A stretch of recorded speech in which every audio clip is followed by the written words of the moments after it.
Salut les amis, c'est Ayman et j'espère que vous allez bien. Bon, comme vous avez pu voir dans le titre, je ne viens pas qu'avec des bonnes nouvelles, enfin, tout dépend pour qui. En effet, de nouvelles rumeurs concernant l'iPhone 12 sont apparues pas plus tard que la semaine dernière. Et pour le coup, je suis un peu en retard concernant ces leaks, car j'ai voulu prioriser le test d'iOS 14 et de WatchOS 7.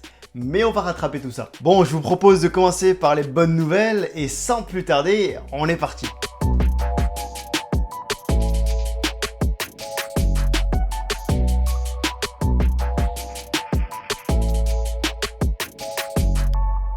On commence par cette première rumeur concernant la partie vidéo de l'iPhone 12. Selon la chaîne YouTube Everything Apple Pro, qui lui-même détient ces infos de Max Weinbach, l'iPhone 12 intégrera un mode ralenti sur lequel on pourra filmer entre 120 et 240 images par seconde.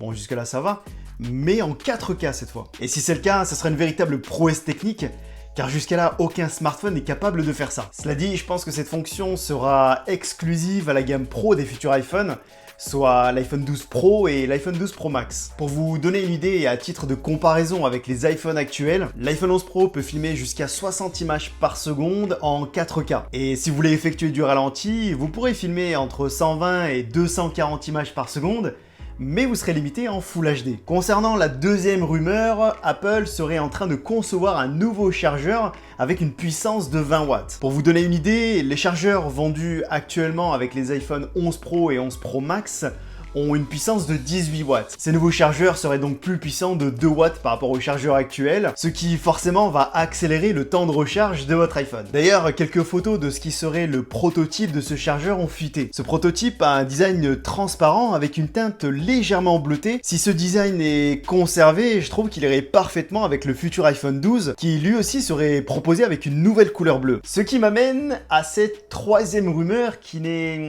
pas forcément une bonne nouvelle, enfin tout dépend pour qui. En effet, selon l'analyste Ming Chi Kuo, les futurs iPhone 12 seraient vendus sans chargeur, enfin sans bloc d'alimentation du moins, et sans AirPod, le nom donné par Apple pour leur kit main libre. À ne pas confondre avec les AirPods qui sont les écouteurs sans fil. À cela, il y a plusieurs raisons. La première raison est de l'ordre de l'environnement. Cela évitera Apple de produire toujours plus de plastique et de déchets industriels potentiels afin de préserver notre planète. En ce qui concerne les chargeurs, je pense qu'aujourd'hui on en a tous au moins un, si ce n'est plusieurs comme moi par exemple. La deuxième raison serait plus commerciale, plus marketing, car le fait de ne plus inclure ces deux accessoires avec les futurs iPhone 12 ferait forcément qu'ils vendraient plus d'AirPods et peut-être de ces fameux chargeurs 20 watts. Et la troisième raison est que le coût des composants réseau 5G coûte bien plus cher que les composants réseau actuels. Donc cela permettrait à Apple de rester sur le même plan tarifaire que les iPhones actuels. Mais rassurez-vous, le câble Lightning,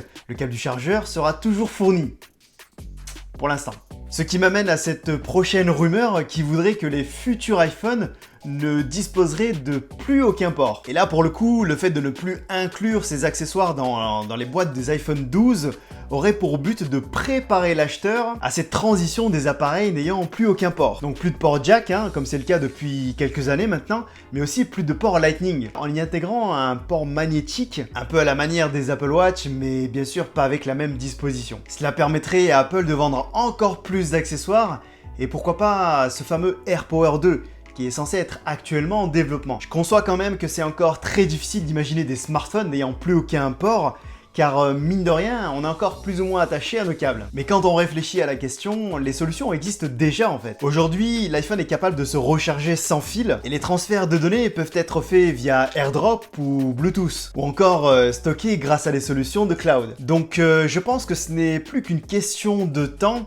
d'ici 1 ou 2 ans, je pense, avant de voir apparaître les premiers smartphones sans port. Je reste quand même persuadé que ce n'est que par pur souci d'économie qu'Apple envisage cela, mais le facteur environnemental n'est pas à négliger. Mais nul doute qu'Apple rencontrera quelques soucis d'ordre législatif pour effectuer cette transition. En effet, les lois européennes obligent les fabricants de smartphones à fournir des écouteurs avec leur téléphone afin de limiter l'exposition des ondes en contact direct avec le cerveau. Mais cette loi n'existe pas partout dans le monde, donc à voir comment Apple va se débrouiller de ce côté-là. D'ailleurs, n'hésitez pas à me dire dans les commentaires si vous êtes prêt à faire le pas en achetant un smartphone sans port et du coup à abandonner tous vos câbles. Et les économies viendront aussi du packaging, ce qui m'amène à cette dernière rumeur qui n'en est pas vraiment une en fait. D'après un tweet posté par Love to Dream, un leaker très connu dans le milieu, les boîtes des iPhone 12 seraient plus petites. Alors en soi, si Apple prévoit d'enlever le chargeur et les écouteurs, cela me paraît tout à fait logique en fait. Et pour le coup, l'économie se ferait aussi dans le transport forcément. Alors d'un côté, les composants liés à la 5G leur coûtent plus cher, mais de l'autre côté, ils réduiront leur coût en enlevant le chargeur, les écouteurs et en réduisant la taille de leur boîte. N'hésitez pas à me dire dans les commentaires si vous pensez que le rapport coût et économie est équitable, ou pas. Et voilà les amis, c'est déjà la fin de cette vidéo et j'espère qu'elle vous aura plu. Si c'est le cas, comme d'habitude, n'hésitez pas à liker et à partager, ça me ferait énormément plaisir et ça aiderait beaucoup la chaîne à grandir. N'hésitez pas aussi à vous abonner si ce n'est pas encore fait et à cliquer sur la petite cloche de notification pour être averti de mes prochaines vidéos. Sur ce, je vous dis à très bientôt et prenez tous soin de vous. Peace!